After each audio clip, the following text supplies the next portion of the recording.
வணக்கம்,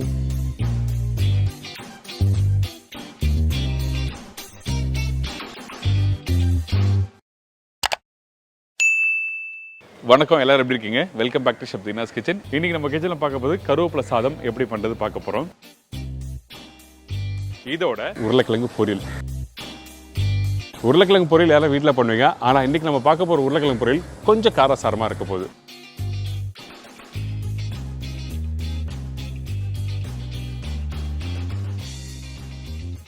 கருவேப்பிலை சாதத்துக்கு தேவையான பொருட்கள்: கருவேப்பிலை 1 பவுல், அதாவது 1 கைப்பிடி, உளுத்தம்பருப்பு 4 டேபிள் ஸ்பூன், கடலைப்பருப்பு 3 டேபிள் ஸ்பூன், வேர்க்கடலை 5 டேபிள் ஸ்பூன், சின்ன வெங்காயம் 15 நம்பர், பூண்டு 15லேருந்து 20 பல்லு, காய்ந்த மிளகாய் 10லேருந்து 12 நம்பர், தேங்காய் பத்தை 2 நம்பர், புளி 1 நெல்லிக்காய் சைஸ், கொத்தமல்லி தேவையான அளவு, கடுகு 1/4 டீஸ்பூன், சீரகம் 1/4 டீஸ்பூன், பெருங்காயம் 1/2 டீஸ்பூன், உப்பு தேவையான அளவு, நல்லெண்ணெய் சமைக்கிறதுக்கு தேவையான அளவு, நெய் 1 டீஸ்பூன். இதாங்க இந்த ரெசிபிக்கு தேவையான பொருட்கள். இந்த கருவேப்பிலை சாதம் பண்ணுறதுக்கு நம்ம என்ன பண்ணுறோன்னா, நம்மக்கிட்ட இருக்க அந்த கடலைப்பருப்பு, உளுத்தம்பருப்பு, காஞ்ச மிளகாய், கருவேப்பிலை இதெல்லாம் போட்டு வறுத்துட்டு போகிறோம். அதனால கொஞ்சமாக எண்ணெய், இந்த எண்ணெய் லைட்டாக சூடாகிற டைமில் இந்த உளுத்தம்பருப்பு, கடலைப்பருப்பு, காஞ்ச மிளகாய் போட்டிருக்கேன்.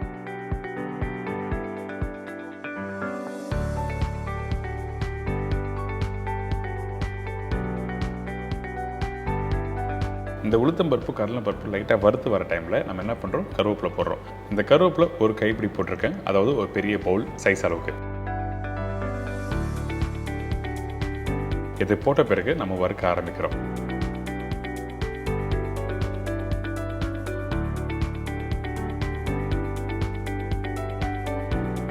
இந்த கருவேப்பிலை கொஞ்சம் வறுத்து வர டைமில் நல்லா முறுமுறுன்னு வரும். அதுக்கு பிறகு நம்ம என்ன பண்ணுறோம்னா, இந்த தேங்காய் போடுறோம். இந்த தேங்காய் எதுக்காக இந்த இடத்துல யூஸ் பண்ணுறேன், ஒன்று வந்து அந்த டேஸ்ட் வந்து என்ஹான்ஸ் பண்ணி எடுத்து கொடுக்கும். அதனால தான் இந்த தேங்காய் போடுறோம். அதே டைமில் இந்த தேங்காய் வறுக்கிற பக்குவம் என்ன கேட்டிங்கன்னா, ரொம்ப நேரம் வதக்கக்கூடாது. லைட்டாக ஒரு 2 நிமிஷம் வதக்கினா போதும். அதாவது இந்த தேங்காயோட இருக்க அந்த ஈரத்தன்மை போகணும், அவ்வளோதான். இப்போ பார்த்தீங்களா, இப்போ இந்த தேங்காய், கருவேப்பிலை, கடலைப்பருப்பு, உளுத்தம்பருப்பு எல்லாத்தையும் நல்லா வதக்கியாச்சு. அதே டைமில் இந்த கடலைப்பருப்பு, உளுத்தம்பருப்பும் கோல்டன் ப்ரௌன் கரெக்டாக வந்திருக்கு. இந்த மாதிரி தான் இருக்கணும். வந்த பிறகு நீங்கள் டேரெக்டாக மிக்ஸி ஜாரில் போட்டு அரைக்க போகிறீங்க. அந்த டைமில் கொஞ்சம் கொத்தமல்லி போடுங்க. கொத்தமல்லி எதுக்காக போடுறோன்னா, ஒன்று வந்து வாசனைக்காகவும், இன்னொன்று வந்து கலர் நல்லா கொடுக்கும். அதுக்காக மட்டும்தான் இந்த கொத்தமல்லி யூஸ் பண்ணுறோம். இதுக்கு பிறகு புளி போட்டிருக்கோம். புளி ரொம்ப அதிகமாக இருந்தால் இந்த மாதிரி ரெசிபிக்கு நல்லா இருக்காது. அதனால் ஒரு சின்ன துண்டு போடுங்க. இதெல்லாம் போட்ட பிறகு தண்ணி ஊற்றி அரைச்சிடறோம்.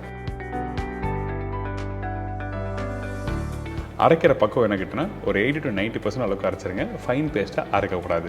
நீங்கள் நார்மலாக வீட்டில் சட்னி வந்து நல்ல ஃபைன் பேஸ்ட்டாக அரைச்சிருப்பீங்களா, அந்த மாதிரி அரைச்சிங்கன்னா இந்த மாதிரி கருவேப்பிலை சாதத்துக்கு நல்லா இருக்காது. அதனால தான் ஒரு 10% குறைன்னு அரைச்சா நல்லாயிருக்கும்னு சொல்ல வரேன். இப்போது இந்த கருவேப்பிலை பேஸ்ட் ரெடி ஆகிடுச்சு. இதுக்கு பிறகு நம்ம என்ன பண்ண போகிறோம் கேட்டிங்கன்னா, தாளிப்பை போட்டு அந்த கருவேப்பிலை பேஸ்ட்டும் ரைஸும் மிக்ஸ் பண்ண போகிறோம். அதனால் இந்த மண்சட்டியில் கொஞ்சம் எண்ணெய் ஊற்றிருக்கேன். இந்த எண்ணெய் சூடான பிறகு கடுகு போடுங்க. இந்த கடுகு நல்லா பொரிஞ்சு வர டைமில் சீரகம் போடுறோம். தாளிப்பு கரெக்டாக நீங்கள் போட்டுன்னா அந்த ஃப்ளேவர் நல்லா எடுத்து கொடுக்கும். அதனால தான் தாளிப்பு கரெக்டாக போடணும்னு சொல்கிறேன். இந்த சீரகம் போட்ட பிறகு பூண்டு, பச்சை வேர்க்கடலை, கடலைப்பருப்பு, உளுத்தம்பருப்பு. ஸோ இந்த மாதிரி நீங்கள் சேர்த்து நீங்கள் போடும்போது கரெக்டாக ஈவனாக வறுக்கிறதுக்கு ஈஸியாக இருக்கும். அதனால தான் எல்லாமே ஒன்றா பண்ண சொல்கிறேன். அதுக்கு பிறகு காஞ்ச மிளகாய், பச்சை கருவேப்பிலை இதெல்லாம் போட்ட பிறகு நல்லா வறுக்க ஆரம்பிங்க. இந்த இடத்துல அந்த பூண்டு எப்படி வதக்குறேன்னு சொல்லி பார்க்கணும், ரொம்ப முக்கியம். அதாவது எந்த அளவுக்கு கரெக்டாக நீங்கள் வறுத்துட்டு அடுத்த ஸ்டேஜ் போகணும்னு சொல்ல வரேன். இப்போ பூண்டு பார்த்தீங்கன்னா ஒரு 50 to 60% அளவுக்கு இந்த தாளிப்புலேயே கரெக்டாக வதக்கியிருப்போம். அதே டைமில் இந்த பச்சை வேர்க்கலையும் நல்லா வறுத்துருப்போம். நீங்கள் சாப்பிடும்போது அந்த வேர்க்கடலை, கடலைப்பருப்பு, உளுத்தம்பருப்பு வந்து கடக்க முடக்கு நிற்கணும் சாப்பிட்றதுக்கு. அந்த அளவுக்கு நீங்கள் கரெக்டாக வறுத்துருங்க. இப்போ அந்த பூண்டோட கலரும் பாருங்கள், கரெக்டாக கோல்டன் ப்ரௌன் வந்திருக்கும். அதுக்கு பிறகு இந்த சின்ன வெங்காயம், இந்த சின்ன வெங்காயம் 1/2 இல்லை 1/3 கட் பண்ணி போடுங்க. ரொம்ப பொடிசாக கட் பண்ணி போட வேண்டிய அவசியமே இல்லை. இந்த வெங்காயம் போட்ட பிறகு ஒரு 2 செகண்ட் வதக்கிட்டு அதுக்கு பிறகு அரைச்சி வச்சுருக்க இந்த கருவேப்பிலை பேஸ்ட் இதில் போடுறோம். இந்த கருவேப்பிலை பேஸ்ட்டு போட்ட பிறகு நம்ம என்ன பண்ணுறோன்னா, இந்த இடத்துல தேவையான அளவுக்கு உப்பு போட்டுருங்க. ஃபஸ்ட்டே உப்பு போட்டிங்கன்னா மிக்ஸ் பண்ணுறதுக்கு ஈஸியாக இருக்கும். அதனால தான் ஸ்டார்டிங்கே உப்பு போட்டுறோம். இதுக்கு பிறகு அந்த தாளிப்போட நல்லா மிக்ஸ் பண்ணுங்கள்.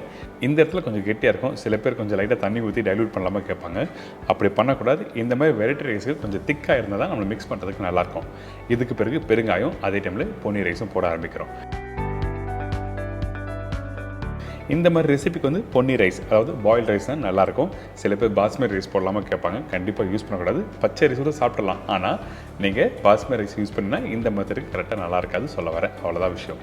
இதுக்கு பிறகு ஒரு டீஸ்பூன் நெய் போட்டு நல்லா மிக்ஸ் பண்ணுறேங்க. மிக்ஸ் பண்ணி எடுத்துனா அப்படியே உதிரியாக நல்லா சூப்பராக இருக்கும். அதே டைமில் ஈரத்தன்மை இருக்கும். நீங்கள் நார்மலாக வீட்டில் கருவேப்பிலை வறுத்து பவுடர் பண்ணி நீங்கள் பண்ணும்போது அந்த கருவேப்பிலை சாதம் சூடு ஆறிச்சுன்னா சாப்பிட முடியாது. அதாவது சில பேருக்கு நெஞ்சு கரைக்கும். அந்த டைமில் இந்த மாதிரி பேஸ்ட் அரைச்சி நீங்கள் சாப்பிட்டீங்கன்னா ரொம்ப நல்லாயிருக்கும். சூடு ஆறினாலும் சாஃப்டாக இருக்கும். அந்த மாய்ஸ்சரோடு இருக்கும் சாப்பிட்றதுக்கு, அதாவது ஈரத்தன்மை இருக்கும். அப்போது நீங்கள் நல்லா விரும்பி சாப்பிடுவீங்க. ஸோ அதனால தான் இந்த மாதிரி அரைச்சி எப்படி பண்ண சொல்லிட்டு நீங்கள் சொல்லி கொடுத்துருக்கேன். கருவேப்பிலை சாதம் கண்டிப்பாக ட்ரை பண்ணி பாருங்கள். நம்ம வீட்டில் இருக்க மக்கள் எல்லாருக்கும் ரொம்ப பிடிக்கும்.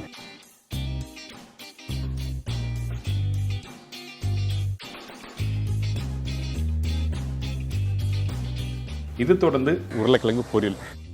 உருளைக்கிழங்கு 1/2 கிலோ, பெரிய வெங்காயம் 1 நம்பர், பூண்டு 15லேருந்து 20 நம்பர், காய்ந்த மிளகாய் 5 நம்பர், முழு தனியா 2 டேபிள் ஸ்பூன், உளுத்தம்பருப்பு 2 டேபிள் ஸ்பூன், கடலைப்பருப்பு 1/2 டேபிள் ஸ்பூன், சோம்பு 3/4 டீஸ்பூன், சீரகம் 1/4 டீஸ்பூன், கருவேப்பிலை தேவையான அளவு, கொத்தமல்லி தேவையான அளவு, மஞ்சத்தூள் 1/4 டீஸ்பூன், குழம்புத்தூள் 1/2 டேபிள் ஸ்பூன், கடுகு 1/4 டீஸ்பூன், உப்பு தேவைக்கேற்ற, கடலெண்ணெய் குக் பண்ணுறதுக்கு தேவையான அளவு. இதாங்க இந்த ப்ரிப்பரேஷன் தேவையான பொருட்கள். இந்த உருளைக்கிழங்கு பொரியல் பண்ணுறதுக்கு ஃபஸ்ட் நம்ம என்ன பண்ணுறோன்னா நல்லா பீல் பண்ணி எடுத்துக்கங்க. இந்த காயை கட் பண்ணுறதுக்கு முன்னாடி நான் ஒரு சின்ன விஷயம் சொல்கிறேன். அதாவது இந்த கிழங்கு ஃபஸ்ட்டு குவாலிட்டி எப்படி இருக்குன்னு செக் பண்ணுங்கள். ஒரு சைடு பார்த்தீங்கன்னா பச்சை கலர் இருக்கும் பார்த்தீங்களா கிழங்கு, சில கிழங்குலாம் பார்த்தா தெரியும் உங்களுக்கு. அந்த மாதிரி கிழங்கு இருந்தால் நீங்கள் யூஸ் பண்ணாதீங்க. ஏன் கேட்டிங்கன்னா வேகிறதுக்கு ரொம்ப டைம் எடுக்கும். அதே டைமில் சாப்பிட்றதுக்கும் நல்லா இருக்காது. அந்த மசாலா கரெக்டான டெக்ஸ்சர், அந்த டேஸ்ட் உங்களுக்கு சாப்பிடும்போது தெரிய வராது சொல்ல வரேன். இதுக்கு பிறகு இந்த கிழங்கை நல்லா பொடிசாக கட் பண்ணிடலாம். 1/2 இல்லை 1/3 ஸ்லைஸ் பண்ணிவிட்டு அதுக்கப்புறம் ஜூலியனை கட் பண்ணி இந்த மாதிரி சின்ன சின்ன கியூப்ஸாக கட் பண்ணுங்கள். நீங்கள் நார்மலாக வீட்டில் பொரியல் கட் பண்ணுவீங்களே அதே மாதிரி தான். இந்த ப்ரிப்பரேஷனுக்கு இந்த மாதிரி சின்ன சின்ன கியூப்ஸாக போட்டால் தான் நல்லாயிருக்கும். பெருசாக போட்டால் உங்களுக்கு நல்லா இருக்காது. ஏன் கேட்டிங்கன்னா அந்த காரம் கரெக்டாக அந்த உருளைக்கிழங்கு சேர்த்து வரும்போது இந்த மாதிரி சின்ன பீஸாக இருந்தால் நல்லாயிருக்கும். அடுத்தது என்ன பார்த்தீங்கன்னா, நம்ம இந்த ப்ரிப்பரேஷனுக்கு மசாலா ரெடி பண்ண போகிறோம். முழு தனியா, உளுத்தம்பருப்பு, கடலைப்பருப்பு, கருவேப்பிலை, காஞ்ச மிளகாய் இது எல்லாத்தையும் ஒன்றா போட்டு ஸ்லோ ஃப்ளேமில் வறுத்துருங்க. அதே டைமில் சோம்பு சீரகமும் போட்டுருக்கணும்.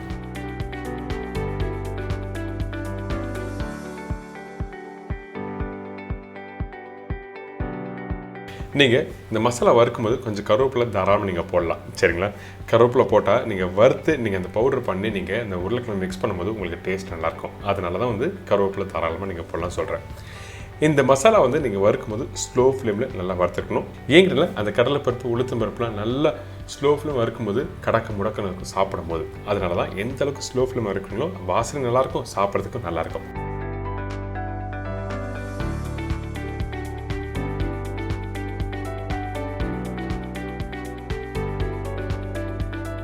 இப்போ ரெடி ஆகிடுச்சா? இது அப்படியே சூடு ஆறட்டும். சைடில் உருளைக்கிழங்கு வேக வச்சிடலாம். இன்னொரு கடாயில் தேவையான அளவுக்கு கடலை ஊற்றிருக்கோம். அதாவது நம்மக்கிட்ட இருக்க இந்த கேஸ்டன் கடாய் இருக்குல்ல, இந்த கடாயில் எண்ணெய் ஊற்றின பிறகு கடுகு தாளி போடுங்க. கடுகு பொரியாமல் சோம்பு போடக்கூடாது, ரொம்ப முக்கியம். அப்போ தான் உங்களுக்கு வந்து அந்த வாசனை நல்லா வரும். தாளிப்பில் தப்பு பண்ணாலும் ப்ரிப்பரேஷன் நல்லா இருக்காது. இதெல்லாம் சின்ன சின்ன விஷயம் நீங்கள் வீட்டில் பண்ணும்போது கரெக்டாக நோட் பண்ணி பண்ணுங்கள். இதுக்கப்புறம் பூண்டு, கருவேப்பிலை போட்டிருக்கேன். இந்த பூண்டு போட்ட பிறகு நல்லா வதங்கட்டும். அதாவது ஒரு 2 நிமிஷம் நல்லா வதங்கட்டும். அதுக்கப்புறம் கட் பண்ணி வச்சுருக்கேன் இந்த வெங்காயம் போட்டிருக்கோம். வெங்காயம் குவாலிட்டி அதிகமாக வேண்டாம். அதிகபட்சம் ஒரு வெங்காயம் அப்படிலாம் 1.5 வெங்காயம் போடலாம் பெரிய சைஸில். இந்த வெங்காயம் கொஞ்சம் லைட்டாக வதங்கி வர டைமில் நம்ம என்ன பண்ணுறோன்னா கட் பண்ணி வச்சுருக்கேன் இந்த உருளைக்கிழங்கு போட போகிறோம்.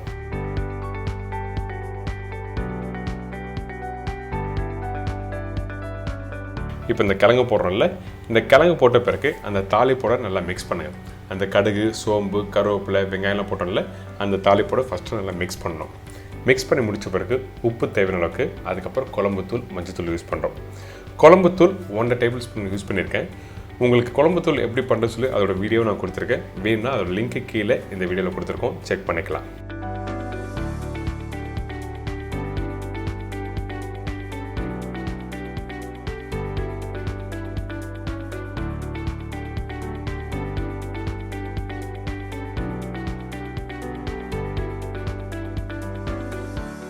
அந்த மசாலாவோட இந்த உருளைக்கிழங்கு போட்டு நல்லா மிக்ஸ் பண்ணிட்டு ஒரு 2 நிமிஷம் வதங்கட்டும். அதுக்கு பிறகு தேவையான அளவுக்கு தண்ணி ஊற்றிக்கலாம். கொஞ்சம் கொத்தமல்லி, தேவையான அளவுக்கு தண்ணி ஊற்றி இதை நல்லா குக் பண்ணுறோம். குக் பண்ணுற பக்குவம் என்ன கேட்டால் கரெக்டாக ஒரு 90% நல்லா வேகணும். நீங்கள் ஃபுல்லாக குக் பண்ணிட்டீங்க, அதாவது அந்த கிழங்கு வந்து கையில் எடுத்து மசிஞ்சு போகிற அளவுக்கு இருந்துன்னா இந்த பவுடர் மசாலா போட்டு நீங்கள் மிக்ஸ் பண்ணும்போது உங்களுக்கு கரெக்டான டெக்ஸ்சர் கொடுக்காது. அதனால தான் 90% அளவுக்கு நல்லா வேகட்டும் சொல்கிறேன். அடுத்தது நம்ம என்ன பண்ணுறோம், ஏற்கனவே வறுத்து வச்சுருக்க இந்த மசாலாவை இடிச்சுக்கலாம்.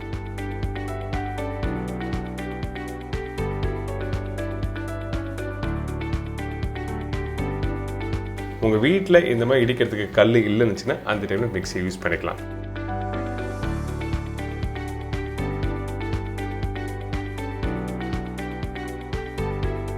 இடிக்கிற பக்கம் பார்த்துங்க இந்த மாதிரி தான் இருக்கணும். குறை இருந்தால் தான் நல்லாயிருக்கும். ஏன் கேட்டிங்கன்னா அந்த கடலைப்பருப்பு, உளுத்தம்பருப்பு, முழுதனியா, காஞ்ச மிளகா இந்த மாதிரி குறைன்னு நீங்கள் இடித்து போடும்போது என்ன பண்ணால் சாப்பிடும் போது கடக்கு முடக்க இருக்கணும். அதனால தான் உளுத்தம்பருப்பும் கடலைப்பருப்பும் வந்து வறுக்கும் போது ஸ்லோ ஃப்ளேமில் வறுக்கணும்னு சொல்கிறேன்.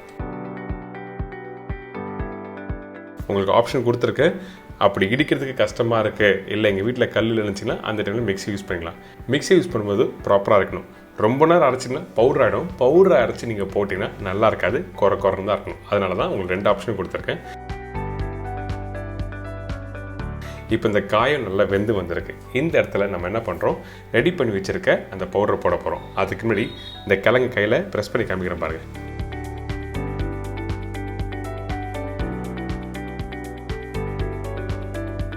கொஞ்சம் லைட்டாக அழுத்தமாக இருக்கும். இந்த மாதிரி தான் இருக்கணும் நீங்கள் வேக வைக்கும் போது. இதுக்கப்புறம் இந்த பவுடரை அப்படியே எல்லாத்தையும் நம்ம போடுறோம். கொஞ்சம் கருவேப்பிலை, அதுக்கப்புறம் நல்லா ஊற்றி நல்லா மிக்ஸ் பண்ணி ஒரு 2 நிமிஷம் குக் பண்ணி அதுக்கப்புறம் எடுத்து சர்வ் பண்ணி பாருங்களேன். வீட்டில் இருக்கவங்க எப்படி பண்ணீங்க, இந்த ரெசிபி சூப்பராக இருக்குது, வாரம் பண்ணுங்க சொல்லி எல்லோரும் வீட்டில் கேட்பாங்க. அந்தளவுக்கு ஒரு காரசாரமான ஒரு சூப்பரான ப்ரிப்பரேஷன். இந்த ப்ரிப்பரேஷன் இன்னொரு பேர் கூட இருக்குது, அதாவது உருளை இடிச்ச மசாலா சொல்லுவாங்க. நிறைய பேருக்கு உருளை இடிச்ச மசாலா சொன்னால் தெரியாதுல்ல, அதனால தான் உருளைக்கிழங்கு பொரியல்னு சொல்லியிருக்கேன். என்ஜாய் பண்ணுங்கள்.